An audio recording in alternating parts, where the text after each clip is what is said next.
नमस्कार and welcome to Bharat affairs. अगर आपको याद हो 2024-25 के टाइम में मिनिस्ट्री ऑफ होम अफेयर्स की तरफ से भारत के टोटल कोस्ट लाइन को रिवाइज किया गया था, जिसमें 1970 के टाइम से चलता आ रहा जो एस्टिमेट था 7,500 किलोमीटर की, इसे यहाँ पर रिवाइज किया जाता है और ये जो रिवाइज नंबर था ये 11,000 किलोमीटर के अराउंड में निकला। मीन्स आज के टाइम में भारत का टोटल जो कोस्ट लाइन है ये 11,000 किलोमीटर का है, जबकि आप और हम आज से 2 साल पहले तक जो नंबर्स मेमोराइज कर रहे थे ये 7,500 किलोमीटर का था। लेकिन इतनी लंबी चौड़ी कोस्ट लाइन होने के बाद भी पिछले कुछ टाइम तक हमें ये लग रहा था कि भारत के पास में कोई भी डीप वाटर ट्रांसशिपमेंट हब तो है ही नहीं। लेकिन पिछले साल मई 2025 के टाइम में जब पीएम मोदी की तरफ से भारत का पहला डीप वाटर ट्रांसशिपमेंट हब को इनऑग्रेट किया जाता है केरल के विजनजाम में, और इसके बाद में भारत का दूसरा, या हम ये कहें कि भारत का मेगा ट्रांसशिपमेंट जो पोर्ट है जिसे हम लोग ग्रेट निकोबार आइलैंड में यहाँ पर बिल्ड कर रहे हैं, इसको लेकर रिसेंटली गवर्नमेंट की तरफ से 48,862 करोड़ की जो मंजूरी है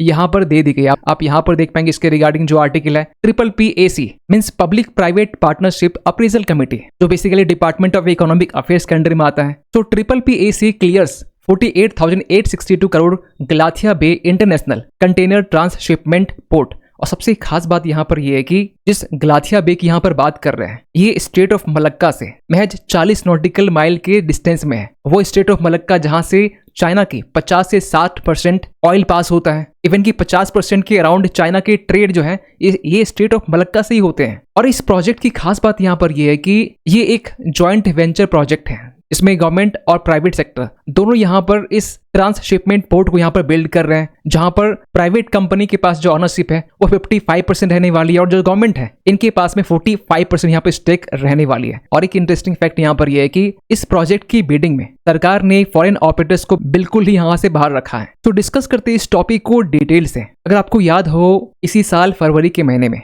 NGT की तरफ से, नेशनल ग्रीन ट्रिब्यूनल की तरफ से इसी ग्रेट निकोबार मेगा प्रोजेक्ट को लेकर हरी झंडी दी गई थई और इसके जस्ट बाद में गवर्नमेंट बिना टाइम वेस्ट किए इस प्रोजेक्ट को लेकर काम करना स्टार्ट कर देती है। और इसी को लेकर जो PPPAC है इन्होंने हाल ही में 48,862 करोड़ की, अगर डॉलर में बात करें तो ये $6 बिलियन की लागत में जो प्रोजेक्ट है इसे यहाँ पर PPPAC की तरफ से मंजूरी दे दी गई है। इसके बाद ये भी कहा जा रहा है कि अब जो लास्ट स्टेप बाकी है वो है यूनियन कैबिनेट का फाइनल रेटिफिकेशन। और जिस मेगा ट्रांसशिपमेंट पोर्ट की बात कर रहे हैं, अगर आप मैप में देखेंगे तो ये है अंडमान और निकोबार। नीचे का जो पोर्शन है ये निकोबार है, उसमें भी अगर आप सबसे नीचे जाते हैं तो यहाँ आपको ग्रेट निकोबार आइलैंड देखने को मिलता है और इसी का जूम फॉर्मेट यहाँ पर है। तो इस ग्रेट निकोबार आइलैंड में अगर आप साउथ में देखते हैं तो यहाँ आपको गलाथिया नेशनल पार्क देखने को मिलता है। इसी जस्ट नीचे एक पावर प्लांट भी है और इसके जस्ट और थोड़ा नीचे आते हैं तो यहाँ आपको गलाथिया बे देखने को मिलता है। और यहीं पर आपका बन रहा है इंटरनेशनल कंटेनर ट्रांसशिपमेंट टर्मिनल, जो इंदिरा पॉइंट से काफी नजदीक है। और अगर इस टर्मिनल की कैपेसिटी के बारे में अगर बात करें तो फेज 1 में 11.8 मिलियन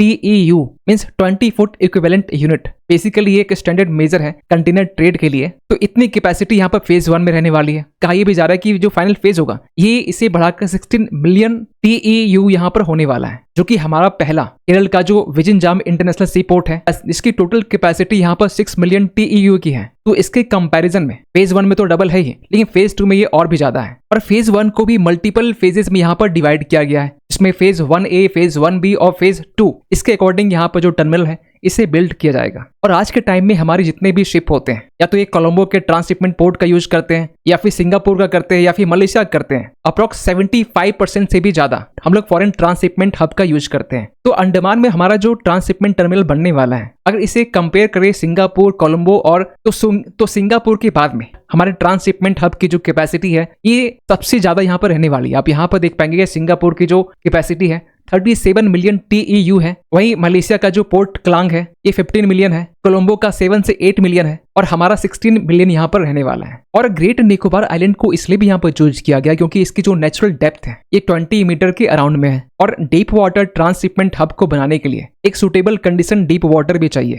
जो भारत के मेनलैंड कोस्टल रीजन में ये देखने को नहीं मिलता है। तो ग्रेट निकोबार जो आइलैंड है ये आइडियल है for ultra large container ships के लिए। और सबसे इंटरेस्टिंग फैक्ट यहाँ पर ये है कि ये जो पूरा प्रोजेक्ट है ये PPP मॉडल पे यहाँ पर रहने वाला है, पब्लिक प्राइवेट पार्टनरशिप, जिसमें इंडियन प्राइवेट जो कंपनी है ये 55% के साथ में ऑनरशिप यहाँ पर रखने वाली है और इंडियन गवर्नमेंट इनके पास में 45% रहने वाला है। और इस पूरे प्रोजेक्ट में जो फॉरेन प्लेयर्स हैं इसे कम्प्लीटली यहाँ से बाहर रखा गया है। इसके पीछे भी कुछ रीजन बताए जाते हैं कि जो ग्रेट निकोबार है स्ट्रेटेजिकली काफी सेंसिटिव है, क्योंकि जो ग्रेट निकोबार है ये स्टेट ऑफ मलक्का से महज 40 नॉटिकल माइल के डिस्टेंस में है। तो अगर कोई भी फॉरेन पोर्ट ऑपरेटर्स यहाँ पर इन्वाइट किया जाता है तो ऐसी कंडीशन में हमारी जो सिक्योरिटी है और भी ज्यादा वल्नरेबल हो जाती है। और जैसा कि हमने पहले ही कहा कि ये जो मेगा निकोबार ट्रांसशिपमेंट हब है ये स्ट्रेटेजिकली भी और जियोपॉलिटिकली भी हमारे लिए काफी इंपॉर्टेंट रहने वाला है, क्योंकि आप देख पाएंगे स्टेट ऑफ मलक्का जो है जो पूरी दुनिया का 25% जो ग्लोबल ट्रेड है इसी रूट से पास होता है। अगर आप यहाँ पर देख पाएंगे मैप में, और हर साल 90,000 जो शिप्स है एनुअली इसी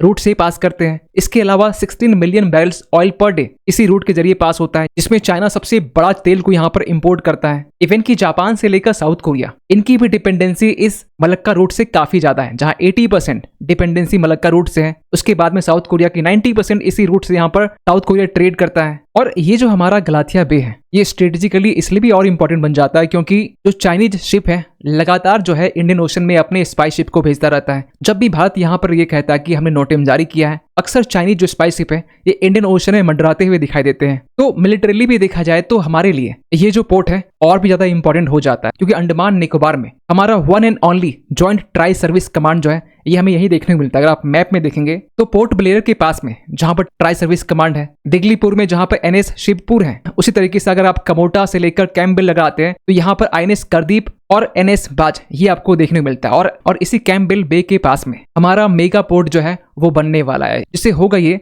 कि जो भी चाइनीज शिप है इसे हम लोग प्रॉपर तरीके से मॉनिटर भी कर पाएंगे अपने एडवांस रडार और एआई सिस्टम्स के जरिए। इवन कि हमारी जो इंडियन नेवी है ये लार्ज नेवल वेसल्स और जो एयरक्राफ्ट कैरियर है ये भी इस इंफ्रास्ट्रक्चर को यहाँ पर यूज कर सकते हैं। और मैरीटाइम डोमेन अवेयरनेस के लिए भी ये जो पोर्ट है ये और भी ज्यादा खास हो जाता है, क्योंकि इसके जरिए चाइनीज नेवल जो मूवमेंट है वो हम लोग ट्रैक कर पाएंगे। जो पीएलए की नेवी है जो अक्सर यहाँ पर सबमरीन को डिप्लॉय करते रहती है स्टेट ऑफ मलक्का के नजदीक में, तो इसे भी हम लोग यहाँ पर मॉनिटर कर पाएंगे। और हाल ही में आपने ये भी देखा होगा कि अंडमान निकोबार कमांड की तरफ से recently large scale joint military exercise द्वीप शक्ति ये रिसेंटली कंडक्ट किया गया। और रही बात इकोनॉमिक इम्पैक्ट की, तो इस पोर्ट के बनने के बाद में जो अब तक हम लोग 75% फॉरेन ट्रांसशिपमेंट हब के ऊपर में डिपेंडेंट थे, चाहे कोलंबो का हो या फिर मलेशिया का हो, जिसे हम लोग एनुअली 1 से लेकर 2 बिलियन डॉलर ये खर्च करते थे, तो इससे हर साल हम लोग 1 से 2 बिलियन डॉलर ये बचा पाएंगे, जिससे हम लोग अपने फॉरेक्स सेविंग भी कर पाएंगे। और इससे हमारा जो इंडियन पोर्ट्स है, चाहे वो जवाहरलाल नेहरू पोर्ट हो, चेन्नई पोर्ट हो या फिर विशाखापट्टनम पोर्ट हो,